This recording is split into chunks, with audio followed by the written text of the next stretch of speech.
Hey guys, I'm a mindset coach and I'm here to teach you everything you need to know in order to consciously create your desired life experience. This is the fifth, I think, video, I think, of the little core wound childhood trauma thingy series that I have. And in this one, we're gonna talk about the wound of humiliation. By the way, sorry for the little break there. I had some things, events, and people coming up that I chose to prioritize over making videos. Sorry, not sorry. But we're back in the game, so let's talk about how does it feel like to have that wound as a person? What are the indicators? Well, first of all, you're a little bit uncomfortable with yourself. You have a kind of discomfort in your own body. You are also hypersensitive. By hypersensitive, I don't just mean to criticism or anything, but I mean to picking up other people's moods. There is a great desire to not ever humiliate anybody else, and therefore those people become hypersensitive towards potential uncomfortable, awkward situations for other people. So there is an aspect of people pleasing here, but it's more so to prevent others from feeling discomfort. And because there is so much discomfort in the self, it is quite easy to pick up on it within others, or as it like most likely is the case, to project your discomfort onto others and be a little bit more aware of uncomfortable, awkward situations. A lot of times these people have a bit of a loser mentality in terms of they tend to pity themselves, but then also gain strength from it. A lot of times what happens during their puberty is that they start identifying with subcultures like emo, punk, gothic, hip-hop, Batcave, what else is there, Visu, whatever other subcultures there are essentially all kinds of like subcultures that are based on the expression of the self in more or less extreme ways. So if you had a face there, I know I did. Like, check that one out, right?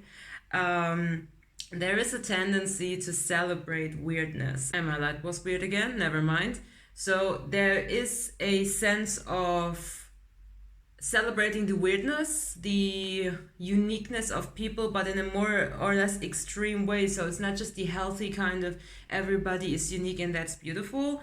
It's more of a we want to provoke, we want to go against the grain, against the mainstream, and we will provoke with our weirdness, with our uniqueness, with our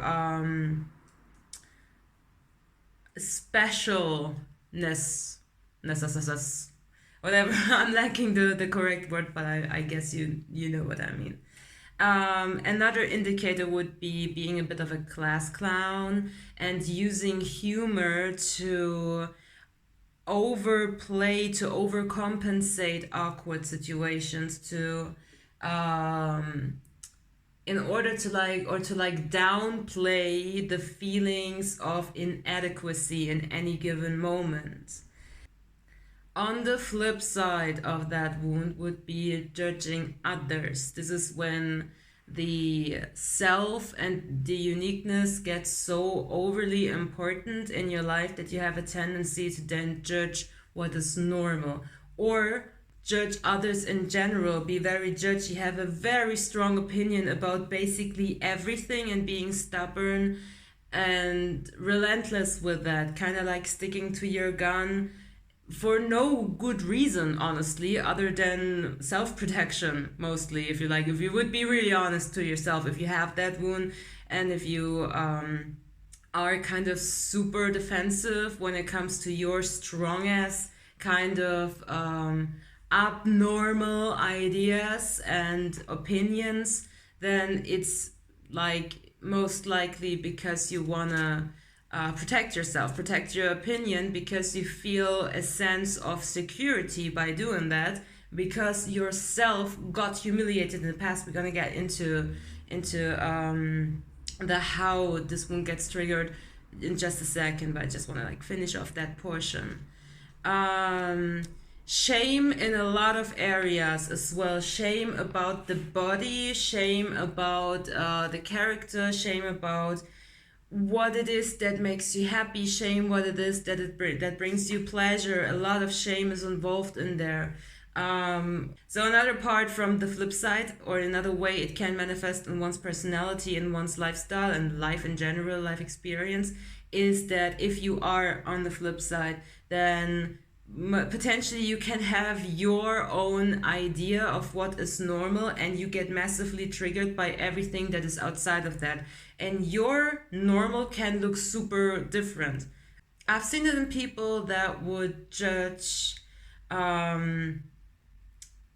like being uptight, being clean, being like private, not talking about this, not laughing too loud, not speaking too loud, not essentially not being the center of attention in any way, shape, or form. They would deem this their norm, and everything that is loud, everything that is colorful would trigger the living shit out of them. My mom used to be like this, completely changed things thanks to her and me, but she used to be like that. She used to see somebody with funny hair and she would immediately be judgmental about that, and she grew up in a household where humiliation was the norm. It was everyday bread and butter, essentially. It's like really a little bit messed up, but anyways, those people that are more on the flip side, are more on the judgmental end of the spectrum, they tend to hold on to status symbols. They tend to want to have a luxurious lifestyle,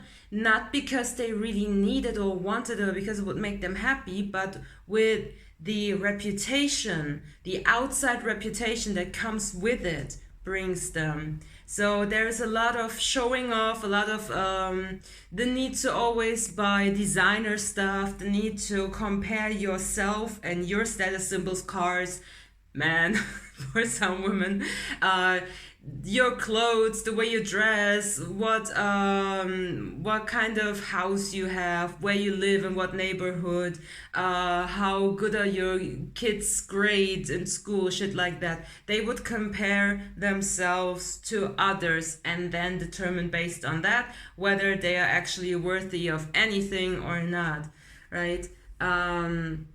Essentially, both extremes have issues with being themselves. They don't feel comfortable, and the second something happens that is not part of their personal ideal in their mind or their personal norm in their mind, no matter in what way it escalates, they struggle tremendously. So it could be just something as simple as, because it rhymes, a pimple, right? It could just be something like that, like they plan to go out on a date, but all of a sudden they get a gigantic, enormous pimple on their forehead and they are falling apart. They don't know what to do.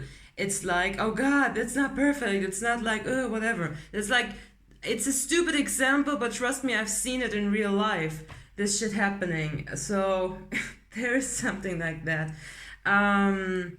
What else do we have here? When it comes to group settings, those people have a tendency to either be the leader of the group by overcompensating with sarcasm, being the funny person, I already mentioned earlier, class clown, or they are somewhere lost in the group. They have no status. They are like the third wheel, the person that's kind of always there, but nobody would mind if they weren't there, essentially. So either or is possible here. Another big fat aspect that comes with, or like the result of having this wound, is a tendency to over dramatize, is a tendency to lie, to be a gossip, to have a bit of a dirty mouth, to talk badly about people behind their backs, essentially, in order to secure their status. Because they have been humiliated for who they are in the past, they feel a need to secure their status, their space, their position in their friendships and relationships via other things. So they try to have some kind of important role. They want to have a purpose in their group. So some of them choose to do that. It's essentially due to a strong need of validation from the outside. That's essentially it. Okay, totally random change of everything. I got pleasantly interrupted yesterday, so today is actually the next day. But never mind, now we got Beanie in the shot, so I think that's worth it. However, we still have one last part to cover, and this is how this wound gets inflicted. And well, it's the wound of humiliation, so everything humiliating, essentially. And by everything, I mean everything. So if you have been called out, been called fat, ugly, disgusting, if you have been shamed for your achievements in school, your achievements at college, in your job, in your personal life, in your love life, if you've been bullied, called out, been talked down, for whatever is yours and whatever you are responsible for, essentially, this can inflict that wound. So when you're coming from an asshole family where it's normal to just like really talk badly about another family member, when you come from a family where you never had the chance to like just get away with something that's human, like you have one little human failure and it will be held over your head for ages, essentially. Or if you come from a family or some kind of family dynamic where it was normal that either women were talked down upon or men were talked down upon. It's funnily enough, I came from both. So culture also plays a very big Gesundheit. Culture plays a very big role in that. Of course, culture and religious factors.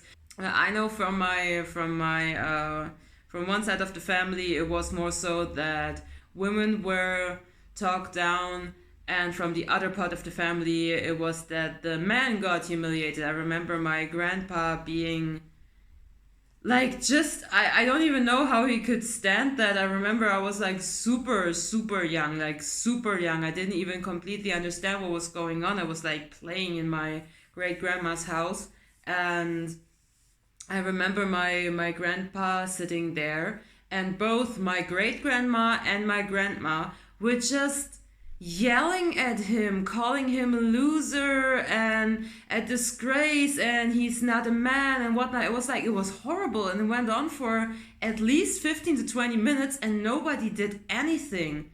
Like, there was nothing. It was like, this is normal. This is how we interact with one another. So when you come from a stupid asshole family like that, and congratulations, you potentially have that wound in some way, shape, or form, right? Bullying at school also is a part of that. So in that case, this wound can get inflicted in a secondary way, in terms of, let's say you have the wound of neglect already, and you have like true neglect. In terms of one of the examples I used in the wound of neglect videos was that you actually have to dress yourself when you're way too young, when you have to like prepare everything for school and go to school on your own, and your clothes are not as perfectly pressed, or your hair looks a little bit puffy and messy, or you don't have the best kind of food because, quite frankly, your parents just didn't give a shit and they didn't give you food, so you kind of went there with a bag of chips or something, or maybe even nothing. So when you have experienced true neglect, I already mentioned that in that video, that there is shame attached to that. Shame in terms of those people, those kids, they are aware of the fact that what they have is not as good as what other kids have that have not been neglected, right? So then their shame plays a big role there, and then most likely those kids get bullied. I know in my elementary school years, was it elementary or was it middle school? I don't remember. Like back in the days, I know that we had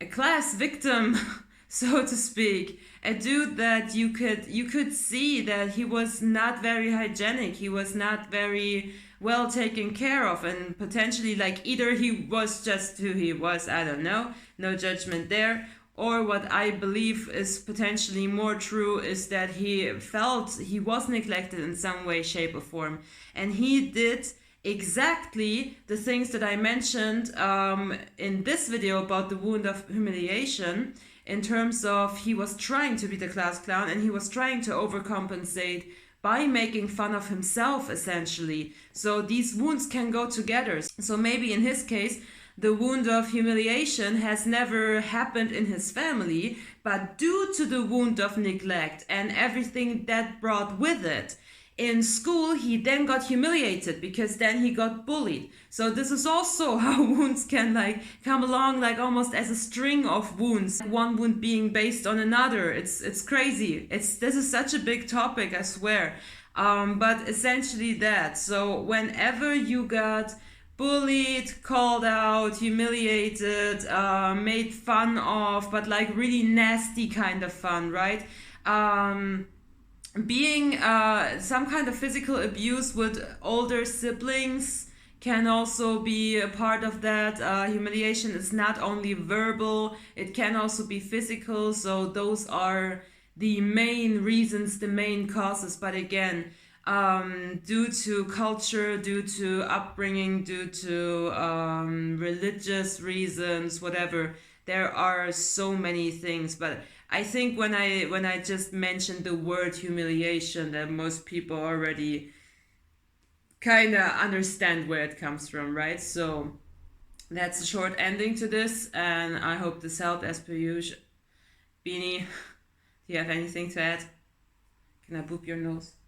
Little boop, little boop, little boop, come on, boop. Okay, thank y'all. Okay, so that was not the last video. The next one's gonna be the last one. That will be about the wound of betrayal. And then potentially on Wednesday night, we will have the live where we talk about how we gonna heal. How do we heal all of that? So yeah, that's it. That's it for now. Bean, say bye-bye. Or not. Just your big stretchy. Okay, that's it. Love you all. See you soon. Bye.